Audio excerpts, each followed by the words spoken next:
오늘 디모데전서 11번째 말씀 여러분과 함께 나누도록 하겠습니다. 우리가 살아가는 시대가 얼마나 급하게 빨리 크게 변하고 있는지 모르겠습니다. 옛날에는 10년이면 강산 변한다 하는데 요즘은 진짜 몇 년마다 세상이 천지개벽을 하듯이 바뀌고 있는 것 같습니다. 또 우리가 자라나면서 상식으로 알고 여겼던 습성들이 오늘 이 시대에는 전혀 맞지 않는 일들이 참 많은 것 같습니다. 옛날에는 어른들 말씀은 당연히 새겨 들어야 할 지침이었는데 요즘 옛날 어른들의 말씀은 시대에 전혀 적용될 것이 없는 이야기들로 간주될 때가 있습니다. 우리가 자라날 때 들었던 상식 또는 가치관이 우리가 지금 살아가고 있는 시대를 쫓아가지 못하는 경우가 있는 것 같다라는 것입니다. 신앙생활도 그렇습니다.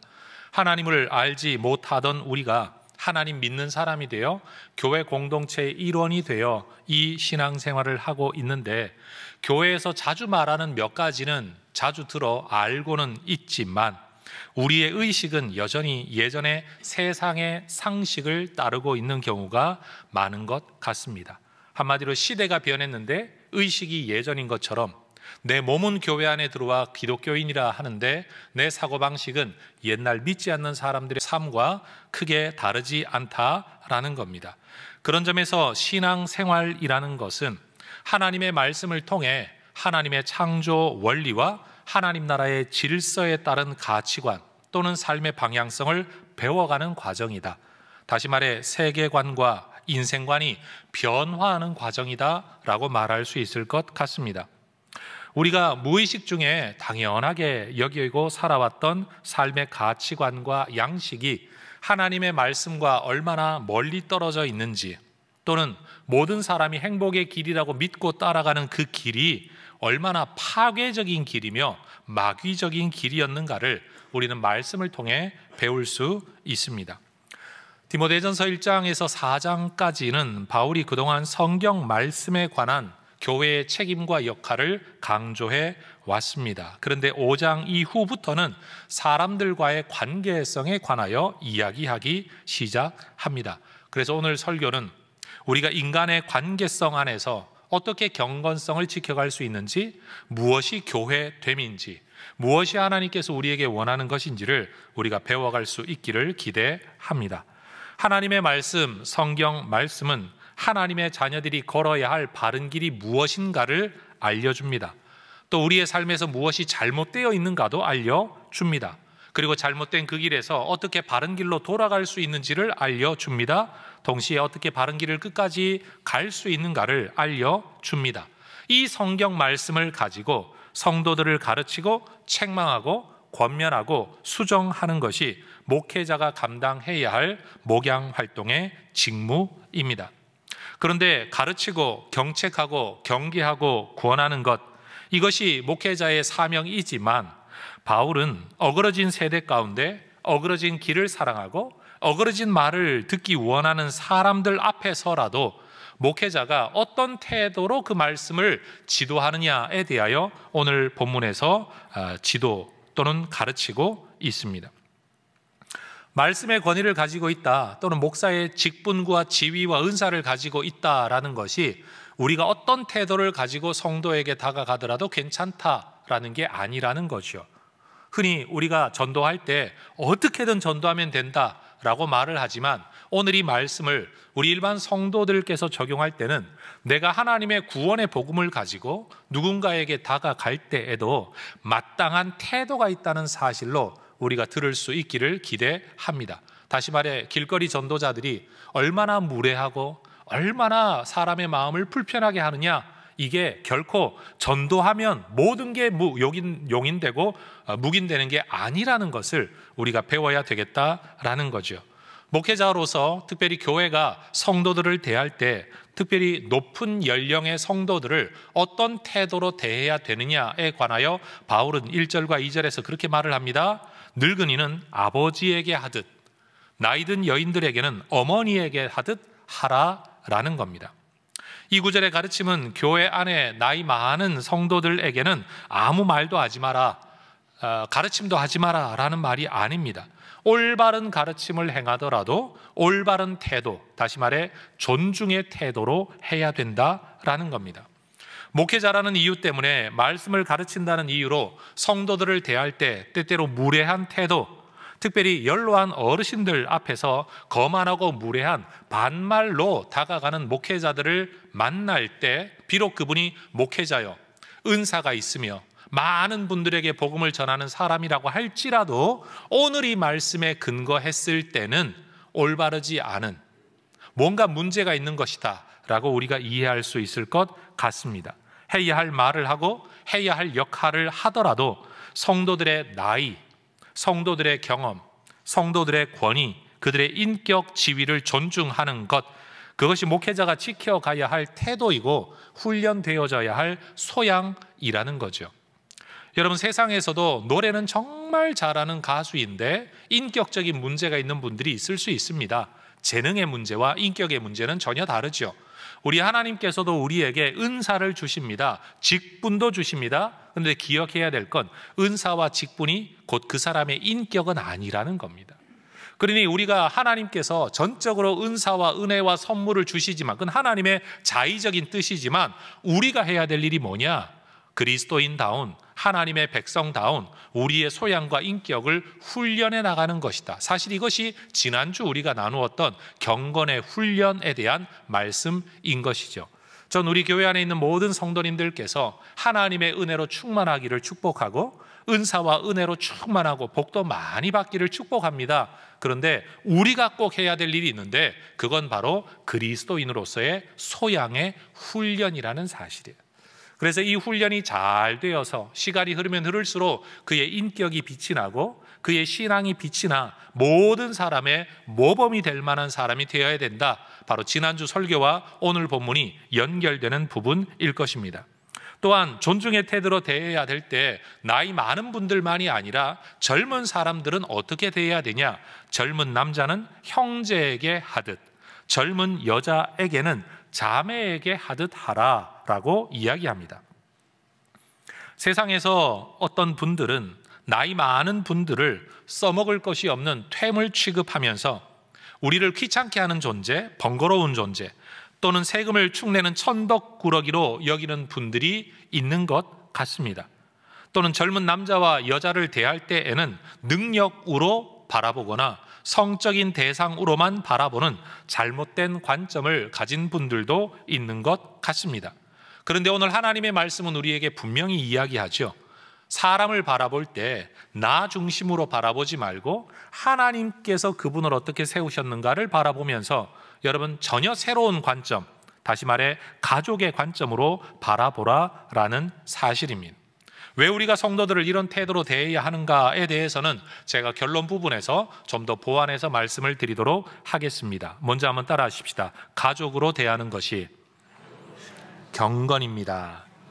여러분, 사람을 대할 때, 성도들을 대할 때 무엇보다도 가족이다라는 이 인식이 우리 안에 먼저 있어지기를 소망합니다. 두 번째 주제입니다.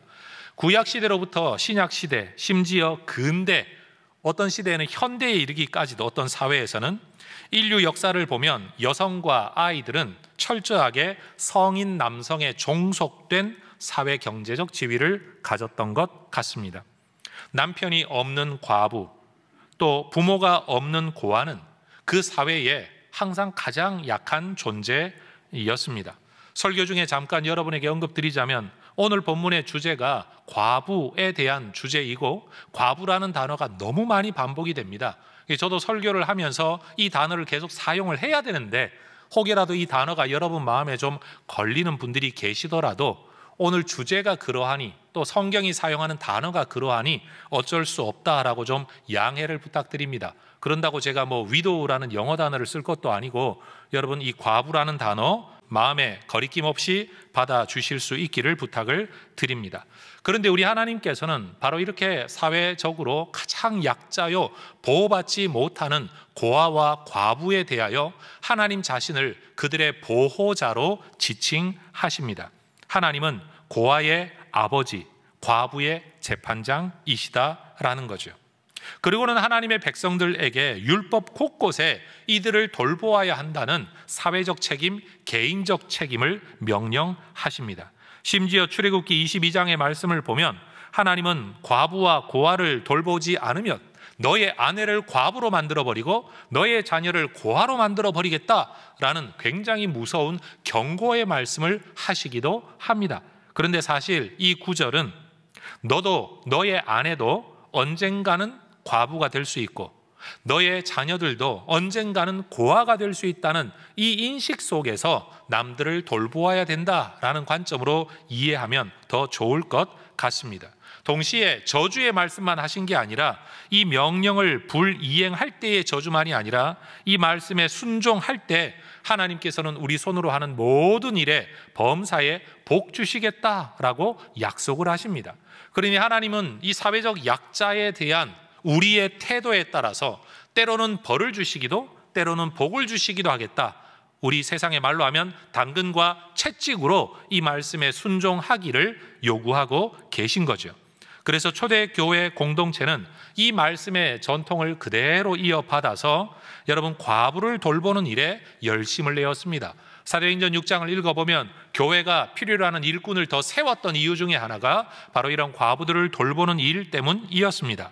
심지어 야고보는 고아와 과부를 돌보는 것이 참된 경건이다.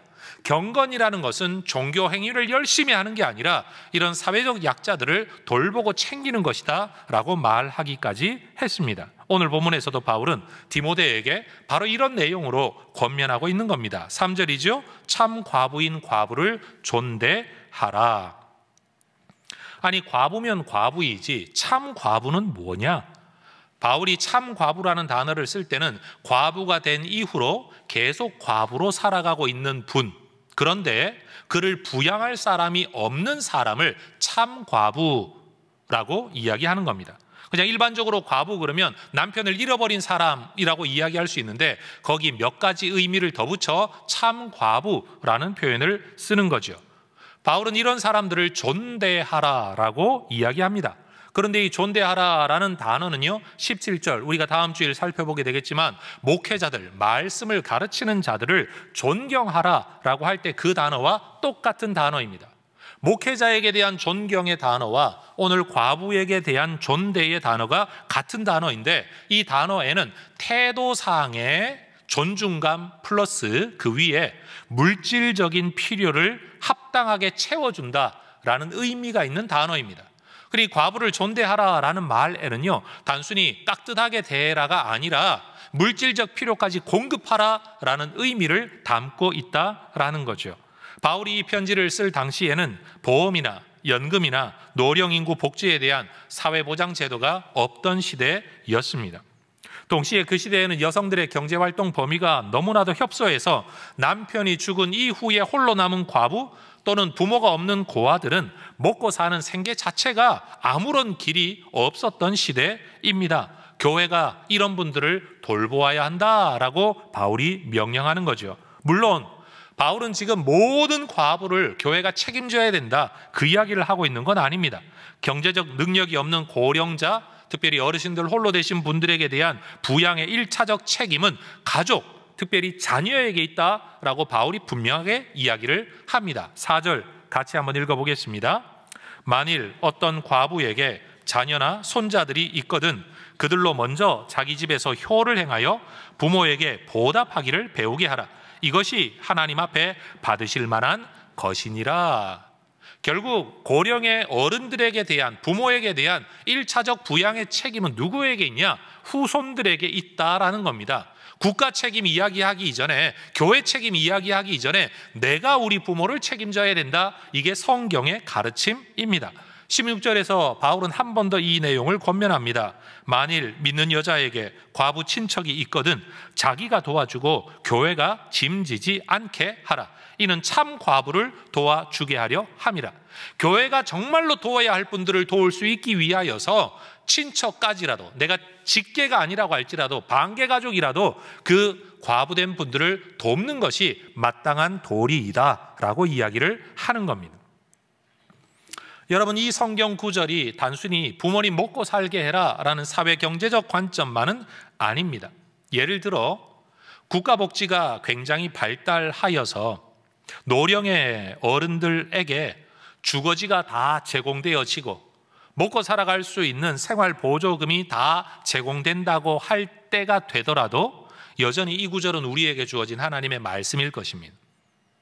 그러면 그때가 되면 우리는 부모에 대한 공양 아니면 효를 행하는 것 아무 책임이 없는 것이냐? 그게 아니라는 거죠. 본문은 먹고 살아가는 사회경제적인 관점으로만 이 구절을 명령하고 있는 게 아닙니다. 오히려 자녀로서 부모에 대한 책임, 관계성에 대한 이야기를 하고 있습니다. 다시 말합니다. 사회경제적인 책임을 말하고 있는 게 아니라 부모에게 어떤 관계를 맺고 어떤 책임을 져야 되느냐라는 것입니다. 부모를 잘 섬기고 부양하는 것이 인간적인 은혜 보답의 길이고 이것이 하나님을 섬기는 방식이고 하나님의 말씀에 순종하는 것이고 하나님은 이런 방법을 통해 우리에게 복 주시겠다는 겁니다. 여러분, 하나님께서 우리에게 복 주시는 방법은 여러 가지가 있는데요, 하나님이 초자연적으로 갑자기 나타나서 복을 주시거나 남이 하지 않는 일을 함으로 복을 주시는 게 아니라 마땅히 해야 할 일을 잘 감당하는 것을 근거로 우리에게 복을 주십니다. 하나님은 우리가 기도하지 않아도 우리의 필요를 채울 능력을 가지고 계십니다. 그런데 하나님의 방법과 원리는 뭐냐? 기도라는 방법으로 우리와 관계를 맺으시고 우리가 하나님 앞에 손길을 내어 밀 때 우리에게 뭔가를 채워주시는 것, 이게 하나님의 방법이라는 겁니다. 하나님이 인간과 만나시는 만남의 방법이라는 거예요. 하나님이 우리에게 복을 주실 때에 뭘 통해 복을 주시느냐? 남이 안 하는 일을 통해서도 복을 주시겠지만 마땅히 섬겨야 할 내 부모를 잘 섬기는 것을 통해서도 내게 복을 주신다는 거예요. 그래서 정작 자기 부모는 섬기지 않으면서도 또 다른 어떤 일을 통해 하나님에게 복을 받으려고 하는 사람들은 어리석은 사람이다 라고 말을 할 수가 있겠지요. 심지어 바울은 부모 또는 홀로 된 노모를 부양하지 않는 것은 불신자보다 악한 것이다 라고 이야기를 합니다. 여러분, 이것이 하나님의 말씀이라고 여러분이 인정하신다면 오늘 이 구절을 의미 있게 무겁게 받아들이시기를 주의 이름으로 축원합니다. 형제간에 장자가 돌봐야 된다, 누가 돌봐야 된다, 아들이 돌봐야 된다, 딸이 돌봐야 된다, 돈 있는 사람이 돌봐야 된다 등등의 논리는 세속 논리일 뿐입니다. 성경은 우리에게 말합니다. 부모에 대한 책임이 자녀에게 있다. 전 우리 해성교회 성도들이 부모님에게 대하여 효를 행하는 분들 되실 수 있기를 축복합니다. 그러니 디모데전서의 이 가르침은 사실은 구약의 10계명에서부터 주어졌던 부모 공경에 대한 율법이 단순히 유대인에게만 국한된 율법이 아니라 하나님의 창조 원리다, 하나님의 질서라는 사실을 우리에게 알려주죠. 그러니 구약 성경에서부터 신약 성경에 이르기까지 부모 공경에 대한 명령은 성경 곳곳에 등장합니다. 부모 공경과 효를 행하는 것은 동양적 유교 사상만이 아닙니다. 이건 하나님의 말씀, 성경의 명령입니다. 더군다나 4절에서 효를 행하다 라고 표현되어진 단어 유세베오라는 헬라어 단어하고 경건하다라는 것을 칭하는 유세베이아라는 단어하고 사실 같은 뿌리에서 나왔다는 것, 굉장히 중요한 의미가 있습니다. 여러분 생각해 보십시오. 부모 공경하라는 말하고 경건이라는 말이 도대체 무슨 상관성이 있어서 같은 단어에서 파생된 단어를 쓰는 걸까요? 풀어 해석하면 이런 겁니다. 부모를 공경한다라는 것은 내가 어디에서 나왔는가에 대한 근원과 근거를 인정한다는 겁니다. 경건은 무엇이냐 하면요, 종교적 행위를 열심히 하는 게 경건이 아니라 내가 어디에서 나왔는가, 내 근원이 어디인가를 알고 거기에 합당하게 행하는 것, 그게 경건인 겁니다. 우리가 경건하다라고 말하면 신비한 종교성을 강조하는 것이라고 하는데 성경은 그렇게 말하지 않는다는 거예요. 그러니 효를 행하는 것과 경건이라는 건 같은 뿌리 안에 있다라는 겁니다. 결국 하나라는 거예요. 효를 행하는 사람은 경건한 사람이고 경건한 사람은 효를 행하는 사람인데 왜 이게 하나가 될 수 있느냐? 내가 어디에서 왔는지, 누구를 통해 왔는지를 인정하는 것, 가깝게는 부모를 인정하는 것이고 멀게는 인간이 하나님에 의하여 창조되었다는 사실을 인정함으로써 같은 뿌리 안에 서 있는 것, 한 맥락 안에 있다라는 거죠. 더불어 이것을 좀 더 확대 해석을 하자면 우리가 자녀들을 바라볼 때도 어쩌다가 낳은 자식, 원치 않는데 낳은 자식, 낳지 말아야 될 자식이라고 바라보는 것 자체가 얼마나 비성경적인지 모릅니다. 왜요? 생명의 주권은 하나님께 있기 때문입니다. 하나님의 섭리 없이 태어나는 생명이 없기 때문입니다. 때때로는 사고로 태어날 수도 있죠. 부정한 관계에서 태어날 수도 있습니다만 그럼에도 불구하고 모든 생명의 근원이 하나님께 있습니다. 그럼 부모가 가져야 할 자녀에 대한 올바른 태도가 뭐냐? 아무리 그가 속을 썩이고 내 뜻대로 되지 않는다고 할지라도 그가 하나님에게서 왔다라는 사실을 인정함으로써, 그리고 이 생명이 하나님이 나에게 맡기셨다는 것을 인정함으로써 자녀에 대한 성실한 책임을 다하는 것, 그게 경건이라는 겁니다. 자, 따라하십시다. 부모 공경이 경건입니다. 다시요. 자식 양육이 경건입니다. 그러니 여러분, 참된 경건은 어디에 있는 것이냐? 하나님에게 대한 하나님의 창조 원리, 하나님의 질서를 인정하는 것이 진짜 본질적인 경건이다라는 겁니다. 부모님께 효를 행하는 것은 1차적으로는 부모에게 그 은혜에 보답하는 것이지만 한 걸음 더 들어가면 하나님께서 받으실 만한 것이라는 표현이 있잖아요. 또 다시 말하면 이게 예배라는 말입니다. 부모 공경이 예배라는 거예요. 왜 예배가 되냐? 하나님 때문에 내가 부모를 공경하니까 이건 부모 공경으로 끝나는 게 아니라 하나님 공경이고, 하나님을 인정하고 공경하는 것이 곧 예배라는 사실이에요. 이게 진짜 경건이라는 겁니다. 나도 먹고 살기 힘든데 노쇠한 부모의 삶의 책임을 내가 지란 말이냐가 아니라, 내가 아무리 힘들어도 비록 좋은 것으로 대접은 못할지라도 부모라는 존재에 대한 책임을 내가 지고 그 부양의 책임이 하나님 섬기는 길이고 이게 하나님 나라의 질서다라는 것을 받아들이는 그 의식이 우리에게 필요하다는 거예요.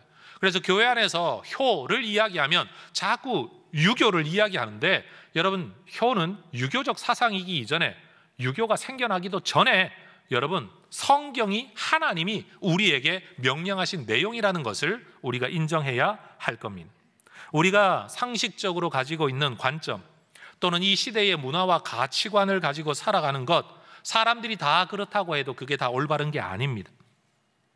그래서 바울은 우리에게 말하기를, 성도들에게 이러한 내용을 잘 가르쳐서 성도들이 성경적이지 않은 세속적 사고방식으로 살다가 하나님께 책망받지 않도록 하는 일이 목회자의 책임이다.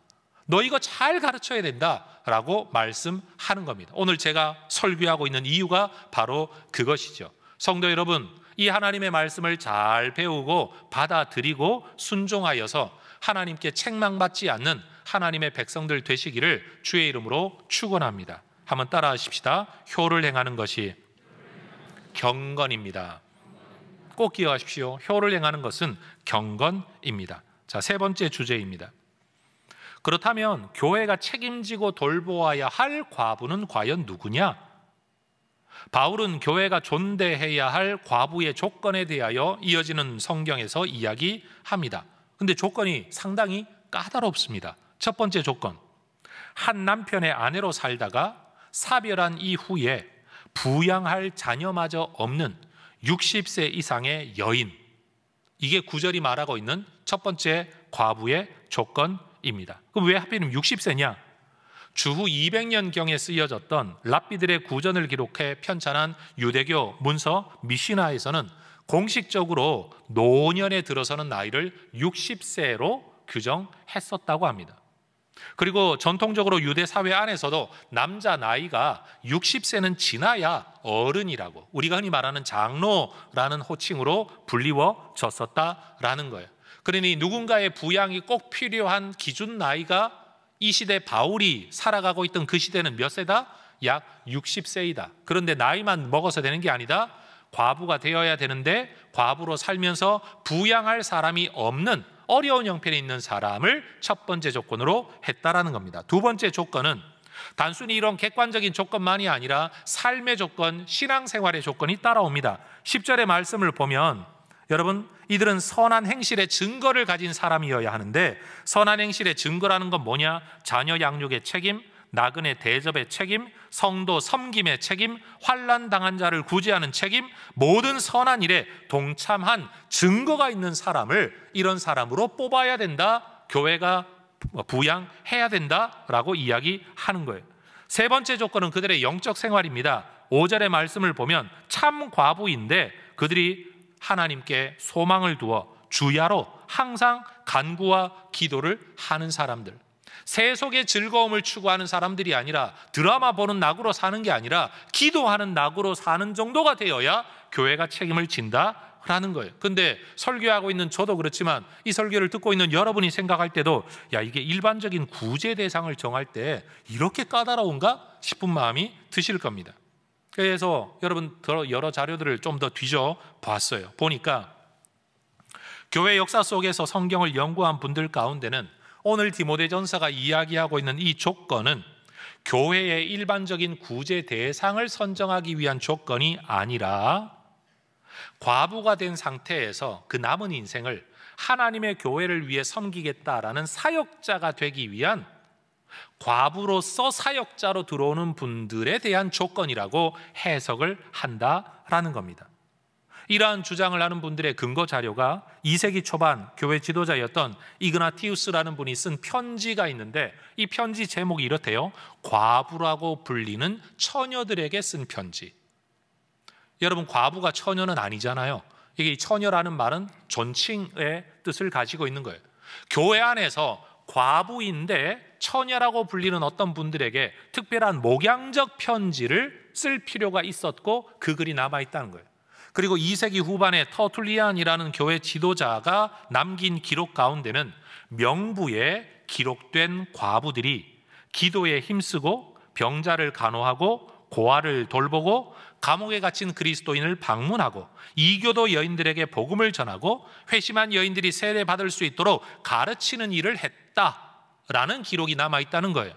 그런데 그들이 했던 일을 가만 들여다보면 오늘 디모데전서가 말하고 있는 이런 내용의 일들을 한 것이죠. 예를 들면 이런 겁니다. 홀로 된 여인들 가운데 누군가를 교회가 그의 남은 삶을 책임지면서 교회 전임 사역자가 되어 일하게 했다라는 거예요. 옛날 교회 전통에서는 전도인 같은 분들이 계셨죠. 때로는 홀로 된 분들 가운데 교회가 신학의 훈련을 시켜서 전도사님으로, 신방 전도사님으로 이런 역할을 하게 한 분들도 계십니다. 호칭이 뭐가 되었든 직제가 뭐가 되었든지 간에 초대 교회에도 홀로 된 여인들이 그 남은 생애를 하나님과 교회와 성도들을 위해 헌신하도록 뭔가 기준을 정하고 일꾼을 정한 분들을 명부에 올렸다라고 말하는 것으로 표현했다는 해석이 있다라는 겁니다. 중요한 것은 교회를 위한 헌신자들의 삶을 교회가 책임졌다라는 거예요. 어려운 형편에 있는 분들을 구제하는 일도 했지만 그 구제를 넘어서서 교회를 위한 헌신자들의 삶은 교회가 전적으로 책임졌다. 그게 존대하다라는 말의 의미라는 겁니다. 디모데전서 5장 18절 앞으로도 살펴보게 되겠지만 여러분, 곡식을 밟아 떠는 소의 입에 망을 씌우지 말라라는 율법은 여러분 소에 대한 율법이 아니라 하나님 나라의 일을 하는 사람에 대해서는 하나님 나라 공동체가 그들의 생계를 다 책임져야 된다, 삶을 책임져야 된다라는 명령으로 바울이 이해하고 가르치고 있는 겁니다. 요즘 시대 변화가 많다가 보니까 또 교단 일을 하다가 보니까 이상한 이야기를 들을 때가 있습니다. 요즘 교회들 가운데 교회 형편이 좀 어렵다는 이유 때문에 목회자들에게 대놓고 자비량을 요구하는, 다시 말해 교회가 삶을 책임 못 지니 알아서 직업 다 가지세요. 당신 직업 가지고 당신 혼자 알아서 살고 그리고 당신의 사명을 따라 교회는 돌보든지 말든지 알아서 하세요 라고 이야기하는 교회들, 특별히 성도들이 있다고 하는데 이거는 뭘 못 배운 사람들이죠. 그 형편이 얼마가 되든지 대접할 수 있는 게 얼마가 되든지 공동체가 교회를 위해 일하는 분들의 생계를 책임지는 것, 삶의 책임을 지는 것, 오늘 본문이 말하고 있는 성경의 명령이라는 사실이에요. 지난 화요일 날 저희들은 원로 목사님의 팔순을 기억하며 행사를 했습니다. 저는 제 귀에는 모든 성도들이 이를 기뻐하고 감사하는 이야기만 들었는데 만약 가정해보면 누군가는 마음속에라도 아니 교회가 뭐 은퇴한 분에 대하여 굳이 이렇게까지 해야 되나? 라고 생각하는 분들이 계실 수 있지만 여러분, 그게 굳이가 아니고 당연히 해야 할 일입니다. 어떤 분들 말합니다. 아니 세상의 직업 가운데 은퇴하고 난 뒤에 책임지는 사람이 누가 있냐, 은퇴하면 끝이지. 그 말 그대로 세상의 사고방식이에요. 왜 그렇게 합니까? 은퇴하고 나면 더 이상 써먹을 데가 없으니까, 써먹을 데가 없고 기여하는 바가 없으면 회사가 책임지지 않는다. 경제적 논리예요. 경제적 논리. 그런데 교회는요, 그게 아니라는 거예요. 하나님 나라 안에 가족으로 우리를 서로 받을 뿐만 아니라 그의 삶이 교회를 위해 일생을 섬겼을 때 교회 공동체가 그의 삶 자체를 인정하고 존중하고 받아들이고 함께 살아가겠다라는 뜻이 바로 그러한 원로의 제도이고 교회의 전통이라는 사실입니다. 우리 어떤 분들은 교회 안에서 일을 하면서도 경제 논리를 가지고 이야기해요. 목적은 교회를 위하여, 교회가 돈이 어려워지지 않도록, 경제적으로 어려워지지 않도록 교회를 위한다는 중심은 인정하지만 논리가 뭐냐? 교회 예산을 그렇게 써도 됩니까? 그런데 왜 굳이 써야 됩니까? 라고 말하는 분들이 계신데, 그분은 경제적 논리에는 밝고 교회를 위한다는 목적은 존중할 수 있지만 교회가 어떤 말씀의 근거 위에서 어떤 방향성으로 가치관으로 나아가느냐에 대해서는 모르고 있는 분이라고 말할 수 있다라는 거죠. 그러니 성도 여러분들, 교회 안에서 일단은 배워야 됩니다.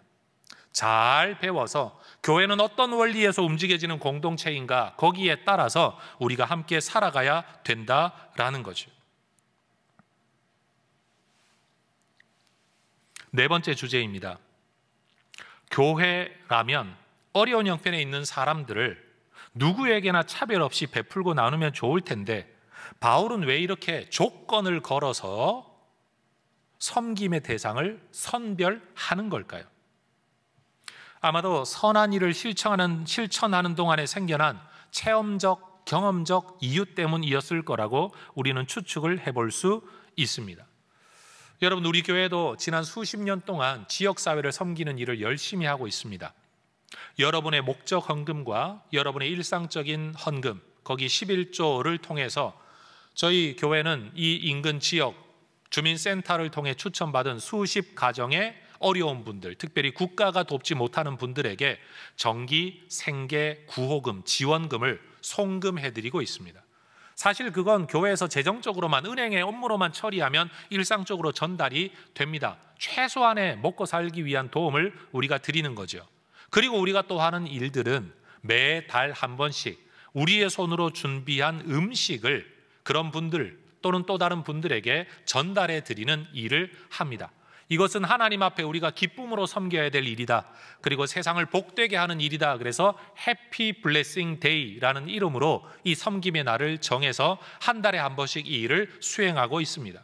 수고해 주는 분들이 계셔서 지금껏 정말로 세상 말로 빵꾸 내지 않고 계속 이런 일을 해올 수 있었던 건 너무너무 감사한 일입니다. 그런데 이런 일들을 하다가 보면 마음이 어려워질 때가 있어요. 도움을 드리고 도움을 받는데 때때로는 도움을 받는 분들의 태도가 우리를 시험 들게 할 때가 있다는 거죠.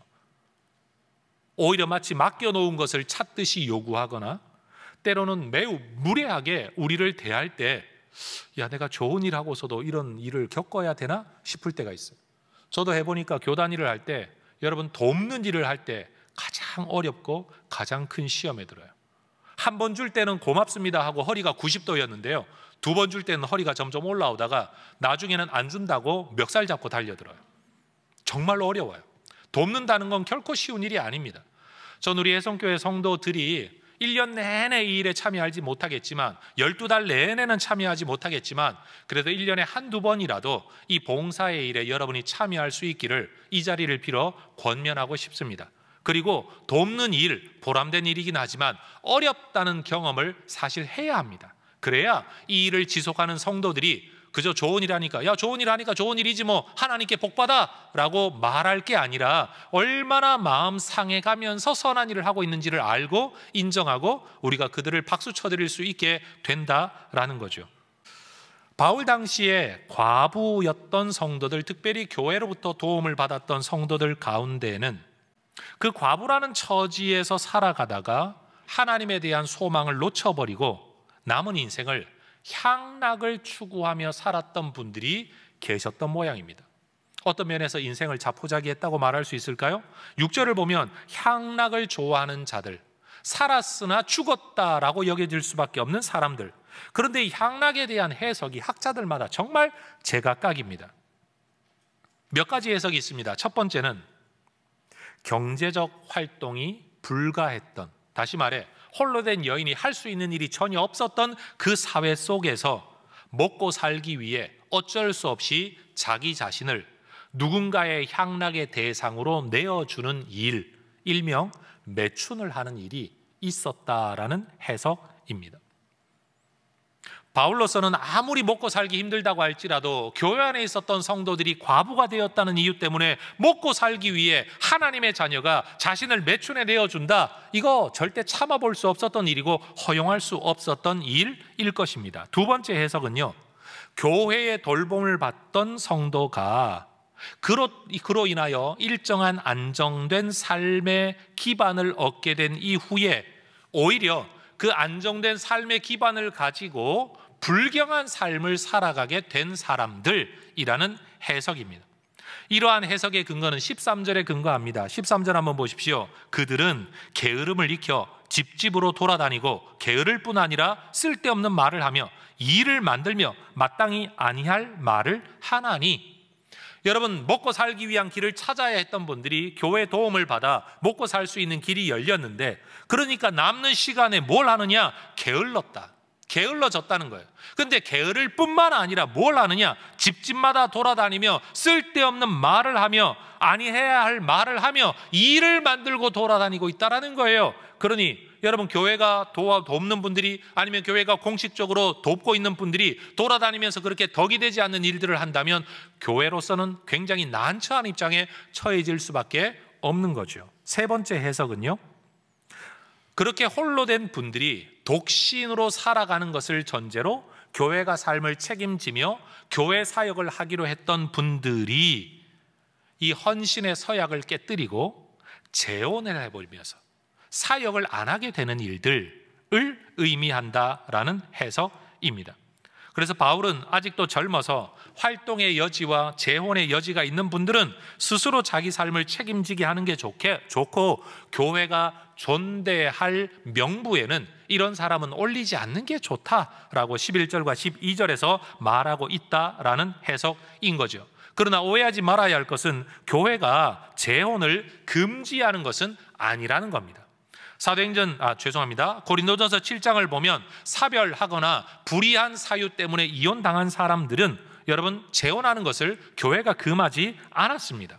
오히려 바울은 결혼과 재혼을 통해서 우리가 건강한 가정생활을 꾸려나갈 것을 권면합니다. 14절과 15절을 보세요. 시집 가라, 애 낳아라, 집을 다스려라. 그렇게 함으로 대적, 마귀죠, 세상과 대적 마귀에 대하여 비방할 기회를 주지 않는 게 좋다. 그런데 그거는 안 하면서도 사탄에게 돌아가 버린 삶의 양식을 택한 사람들, 그건 어리석은 거다.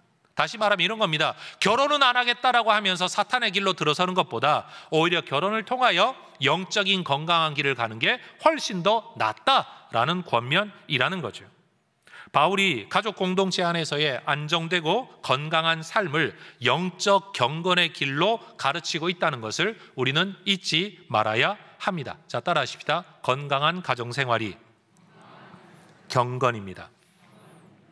그러니까 우리가 생각할 때 경건은 너무 고차원적이고 고상하고 대단한 일인 것 같은데, 오늘 본문을 보면 성도들을 가족으로 대하는 것, 내 부모 내가 공경하는 것, 그리고 세 번째가 뭐죠? 교회를 위해 헌신하는 분들을 교회가 책임져서 그분들을 봉양하는 것, 그리고 가정생활을 잘 꾸려 나가는 것. 사실은 그게 경건이라고 바울이 말하고 있다라는 겁니다. 인류 역사를 보면 고대로부터 사람을 바라보는 관점에서 유용성, 써먹을 만하냐라는 것을 사람을 평가하는 매우 중요한 기준으로 여겨왔습니다. 남자는 노동력이 얼마나 되냐, 전투력이 얼마나 되냐 하는 것으로 사람의 값이 매겨지고, 노동에서 전투에서 써먹을 수 없는 사람들, 예를 들어 몸에 장애가 있거나 이런 사람들은 아예 그냥 돌보지 않는, 그게 인류의 역사였습니다. 여성은 어떻게 바라보았죠? 출산을 얼마나 잘할 수 있냐라는 것으로, 가임기 여성이냐 불임기 여성이냐, 가임기라도 앞으로 얼마나 더 잘 낳을 수 있냐, 가임기 여성인데 애를 낳았냐 못 낳았냐, 이런 걸 가지고 여성에 대한 평가를 했던 것이 인류의 역사입니다. 심지어 먹고 살기 힘든 시절에는 생산성이 없는 노령의 부모를 산에다 내어 버리는 것조차도 당연하게 여겨졌던 시대가 있었습니다. 그런데 바울은 3장 15절에서 교회는 하나님의 집이다 된다라고 분명히 말했었습니다. 이 정의에 근거하면 교회 안에서 살아가는 사람들은 가족입니다. 교회가 하나님의 집이라면 교회 공동체는 하나님을 아버지로 모신 가족인 줄로 믿습니다. 너무나도 당연한 논리적 결과예요. 이것이 우리가 교회 안에서 사람을 대할 때 가져야 할 대전제라는 겁니다. 하나님의 백성들은 사람을 대할 때에 그의 능력, 그의 유용성, 그의 역할 이전에 그의 존재 자체, 그의 인격성을 우선해야 합니다. 사회경제적인 관점에서는 창조성, 생산성, 영향력이 얼마나 만들어낼 수 있느냐 하는 것이 한 사람의 가치이지만, 이 땅에 존재하는 모든 생명이 하나님의 섭리 안에 존재하게 되었다라는 하나님 주권을 인정하게 된다면, 우리가 필요로 하고 내가 필요로 하는 것을 가지지 못한 사람도 불필요한 사람이 아니라 하나님의 뜻에 의하여 나와 함께하게 된 사람으로 존중하는 태도가 우리에게 필요하다라는 거죠. 성별이나 능력이나 장애의 유무가 아니라 존재 자체로 존중받아야 한다라는 겁니다. 그러니 건강한 가족 공동체를 기반으로 하여서 서로가 서로를 받아주는 것, 일단은 상호 용납, 허용한다는 뜻이 아니에요. 그냥 존재 자체를 받아준다는 것, 그리고 서로가 돌보는 상호 돌봄, 상호 존중, 그리고 상호 책임, 이것이 바로 교회가 지켜가야 할 관계성의 문화라는 겁니다. 요즘 사회가 1인 가구가 많아지고 있습니다. 비혼주의자도 많아지고 있습니다. 그런데 비혼주의자인데 성적 욕구는 해소를 해야 되니까 성적 자유를 개인의 권리로 여기는 시대 사조 속에 우리는 살아가고 있습니다. 이런 시대 속에서 결혼이 신성한 것이다. 한 남자와 한 여자가 부부로 만나 그 안에서 성적 관계가 허용되어야 한다. 그 안에서 출산이 이루어져야 된다라는 이러한 가르침은 어떤 면에서 개인의 자유를 구속하고 시대 변화를 읽어내지 못하는 아주 고리타분한 구식 가르침이다라고 매도당할지도 모릅니다. 그러나 여러분, 우리가 알아야 할 것이 있습니다. 이 세상은 하나님의 창조 질서를 따라 살라고 하면 구속이다, 억압이다, 속박이다 라고 이야기를 하지만, 하나님의 창조 질서를 벗어나서 살아갈 때 나타나게 될 죽음과 그 증상에 대하여서는 이야기하지 않는다는 사실이에요. 지금 우리 세대, 지금 우리가 살아가고 있는 지금 이 시대, 서울이라는 시내 안에는 여러분 10집 가운데 4집 이상이 한 사람 혼자 살아가는 세대라고 합니다. 직장을 이유로 또는 혼자 살아가는 것이 자유롭고 좋다는 이유로 그렇게들 살아가고 있습니다. 그리고 솔직히 말하면 혼자 살면 편합니다. 인정하시죠? 그런데 혼자 살면 편하다라는 유익이 있는 반면에 혼자 살면 정서적 교류가 줄어들게 되고 정서적 충족감이 채워지지 않게 됩니다. 외로움의 문제를 극복하기 힘듭니다. 혼자 살면 모든 생활을 내 뜻대로 할 수 있다라는 편안함과 자유함은 있지만, 반대로 모든 것을 자기 중심으로만 살아가는 이 자기중심성의 사고방식과 삶의 습관이 내 몸에 배게 됩니다. 그래서 혼자 살면 관계성 안에서의 인내와 배려가 필요가 없지요. 필요가 없으니 훈련받지도 못합니다. 이러한 문제점을 건강하게 스스로 극복해내지 못하면 외로움을 극복하려고 성적으로 방종하게 되고, 혼자 살아가는 습관인 내 모든 것들이 내 원하는 기준대로 돌아가는 환경 안에만 살아가다가 보니 내 뜻대로 되지 않는 일을 만났을 때는 무례하거나 아니면 분노하거나 화를 참지 못하는 충동적 파괴적 반응을 보이는 일들이 나타나게 되는 겁니다. 사실 요즘 사회에서 일어나고 있는 젊은 사람들의 인격적 문제, 그 어디에서 나온 걸까요? 대부분 보면 형제가 많지 않은 가정에서, 부모가 제대로 된 양육을 하지 못한 과정에서, 인격적 훈련을 받지 못한 삶의 경험 속에서 그래도 되는 줄 알고 그렇게 터져 나오는 겁니다. 오늘날 사회가 굉장히 나누어지다가 보니 이런 핵가족 시대에는 결혼을 해서 출산을 해도 내 아이를 내가 돌봐야지 돌봐줄 사람이 없습니다. 돈이 많아 어린이집에라도 자주 맡길 수 있든지 해야 되는데 돈마저 없으면 그게 안 되는 거예요. 그러면 안 벌고 내가 키우면 되는데 내가 안 벌어가지고는 안 되는 시대 아닙니까? 그러니 애를 안 낳는 방식으로 반응을 할 수밖에 없는 겁니다. 예전에는 공동체 안에서 자녀를 양육을 하다가 보니까 또 아이들이 그 공동체 안에서 사회성도 익혀가죠.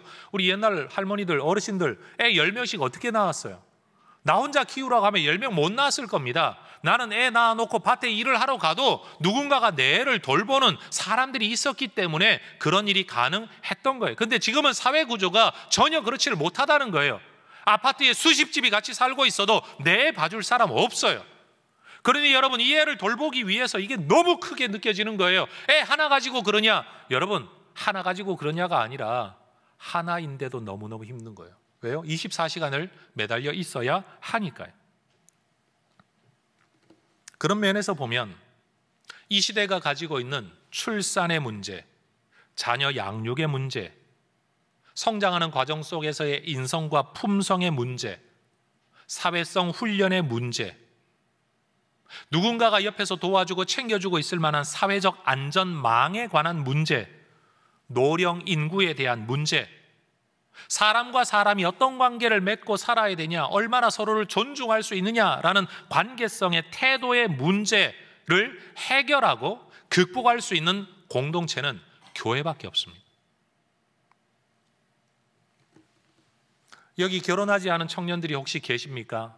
제가 정말 강조하고 싶은데요, 결혼 상대자를 길 지나가다가 만나고 춤추러 가서 만나고 밥 먹다가 만나고 놀다가 만나고 소개받아 만나려고 하지 말고 교회 안에서 가능하면 찾을 수 있기를 주의 이름으로 축원합니다. 물론 우리 교회가 아니어도 괜찮아요. 신뢰할 만한 분들이, 그의 삶을 다 지켜본 분들이 추천을 한다면 그게 사실 그게 가장 정확한 일이죠. 근데 한번 생각해 보세요. 어느 날 만났는데 여러분 매력적이라서 끌리긴 했는데 그 사람이 어른을 어떻게 대하는지, 자기 일의 책임성은 얼마나 있는지, 돈 관리는 어떻게 하는지, 인격적 상처는 있는지 없는지 그걸 어떻게 알 겁니까? 살다가 보니까 터져 나와가지고 살겠다 못 살겠다라고 말하는 건요, 이미 그 길을 걸어 들어가는 그 자체 첫 걸음이 벌써 문제가 있는 거예요.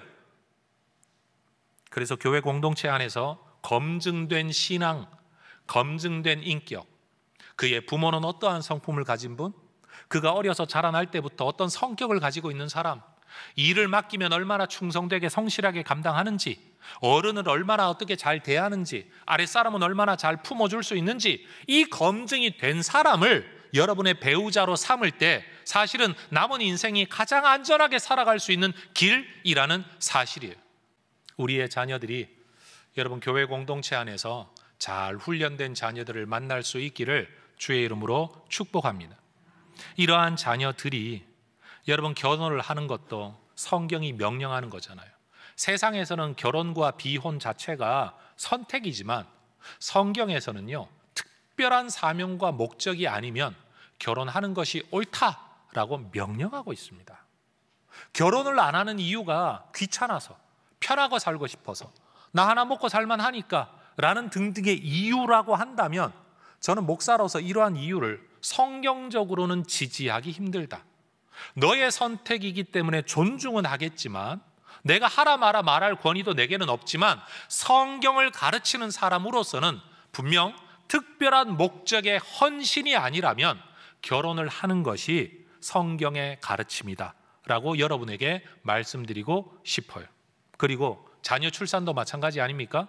애를 낳을 거냐 말 거냐, 사실 성경은 명령합니다. 생육하고 번성하라. 그런데 여러분, 인구가 많고 먹고 살기 힘드니까 어떨 때는요, 애를 둘 낳으라 그러더니만 둘도 많다, 하나만 낳아 잘 기르자. 이 이유가 뭡니까? 사회가, 국가가 이런 제도를 만들 때 전부 경제적인 문제였어요. 지금은요, 애를 너무 안 낳으니까 애를 낳으래요. 돈 줄 테니 낳으래요.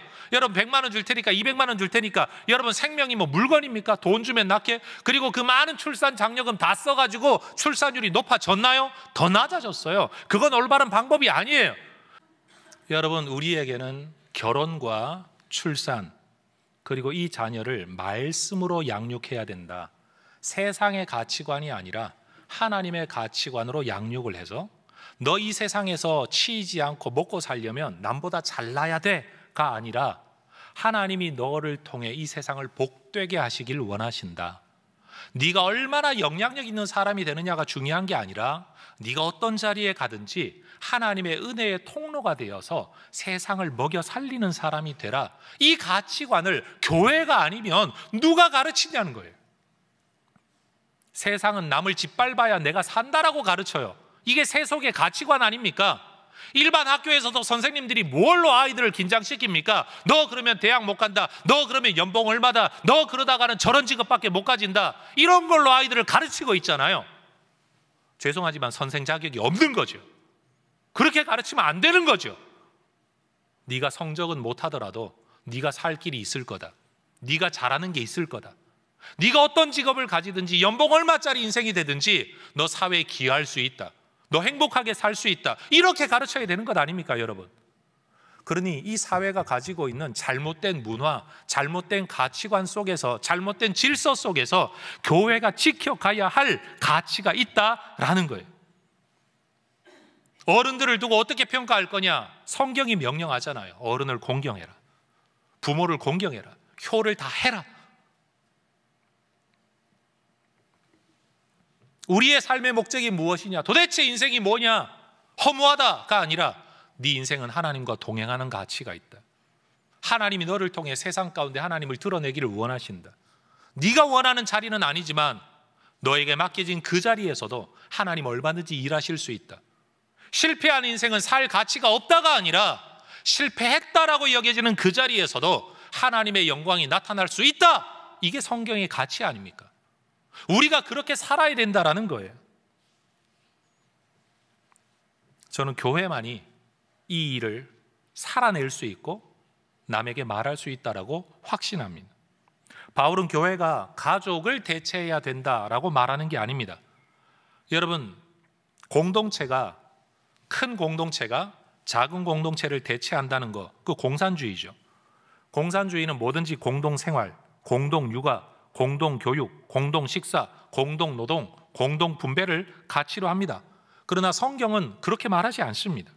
각자의 인격과 특성이 존중받는 건강한 개인을 성경은 언제나 기본 전제로 합니다. 그 위에서 그런 개인과 그런 개인이 만나서 함께 하나님 나라를 이루어가는 작은 공동체 가정을 꾸리고 그런 가정들이 또 함께 모여 더 큰 하나님의 나라를 만들어가는 교회를 이루고 그 교회가 또 함께 모여 하나님을 믿지도 않는 저 세상과 국가를 책임져야 된다, 기도해야 된다, 중보해야 된다라고 가르치는 게 성경의 말씀이라는 사실입니다. 서로를 인격이 아닌 도구로 바라보고 인격적 존엄성이 아니라 욕구 충족의 대상으로만 바라보는 이 시대의 사고방식을 우리는 따르지 않아야 합니다. 전통 문화에서 자기들끼리의 자유로운 문화를 만들겠다라고 추구했던 사람들, 인류 역사에 그런 사람들 많죠. 집시 문화도 그렇고 히피 문화도 그렇고 요즘 소수자들이라고 일컬어지는 모든 사람들의 문화, 그들의 문화를 일컬어 통칭하여 대항 문화라고 합니다. 카운터 컬처. 주류가 되는 메인스트림의 컬처와 다른 또 다른 형태의 문화, 이걸 반대해서 여기서 벗어나고자 하는 문화를 대항 문화라고 일컬어 왔습니다. 그런데 여러분, 중세가 교회 중심의 문화를 여러분 인문주의 문화로 카운터 컬처가 일어났다고 한다면 지금 시대는요, 그런 세속 문화가 메인스트림이 되었어요. 이런 시대를 살아가는 우리 그리스도인들이 뭘 꿈꿔야 되냐? 여기에 대한 또 다른 카운터 컬처, 대항 문화를 우리가 꿈꾸어야 된다라는 거죠. 다리는 길어야 되고 몸매는 예뻐야 되고 얼굴은 이뻐야 되고 남자는 능력과 돈이 있어야 되고 이런 가치관이 아니라 존재하는 모든 사람이 그 외모와 그 특성 그대로 존중받아야 된다.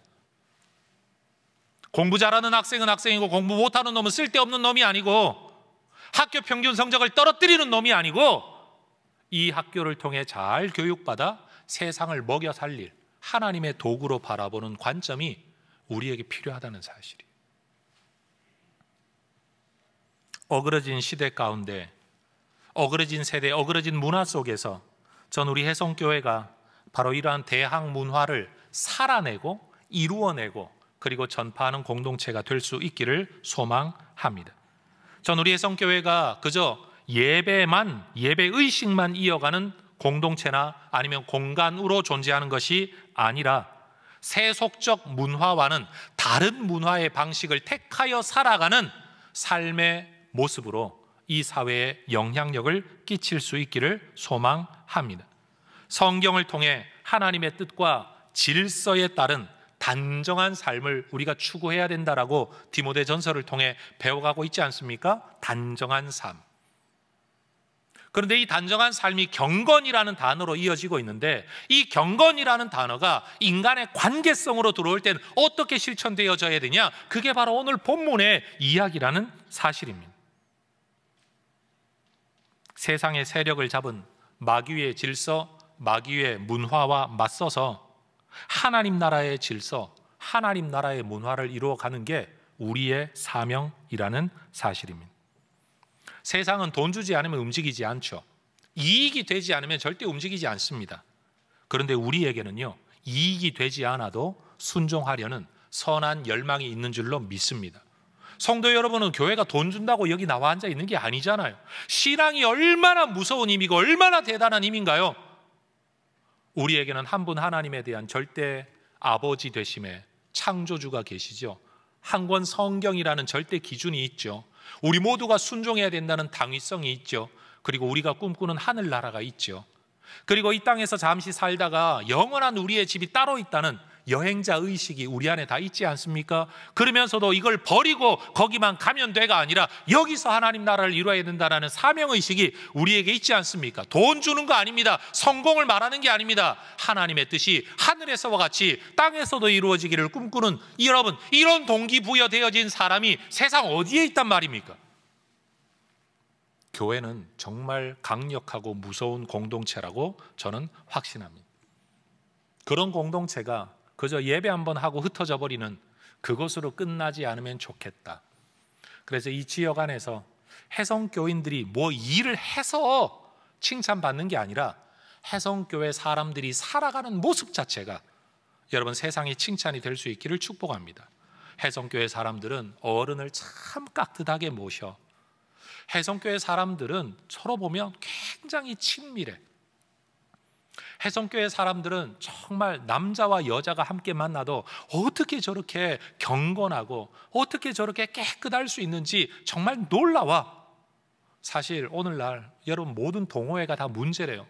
등산 가서 바람나, 춤추러 가 바람나, 테니스 치러 가 바람나.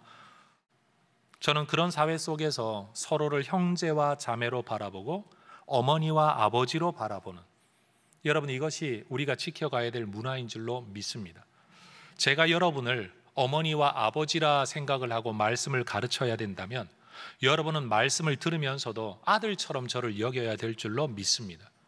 제가 여러분에게 말씀을 가르칠 때 형제와 자매의 관점으로 여러분을 가르친다면 여러분은 역시 저를 뭐 형님이나 아니면 오빠로 여기고 아니면 또 다른 동생이라도 여기도 되겠죠. 여러분 그렇게 여기고 이 말씀을 함께 지켜나가는 공동체가 되어야 할 것입니다. 세상과 맞서 세상과는 다른 하나님 나라의 문화를 이루어 가야 할 사명이 우리에게 있는 겁니다. 뭐 돈 벌어서 뭘 하려고 하지 마시고요, 대단한 일을 해서 하려고 하지 말고 오늘 내 옆에 앉은 사람을 내가 어떻게 바라볼 거냐, 어떻게 대할 거냐, 여기에서부터 모든 경건의 참된 시작이 이루어진다. 여러분 이 경건한 주의 교회 백성들 되시기를 주의 이름으로 축원합니다. 기도하겠습니다.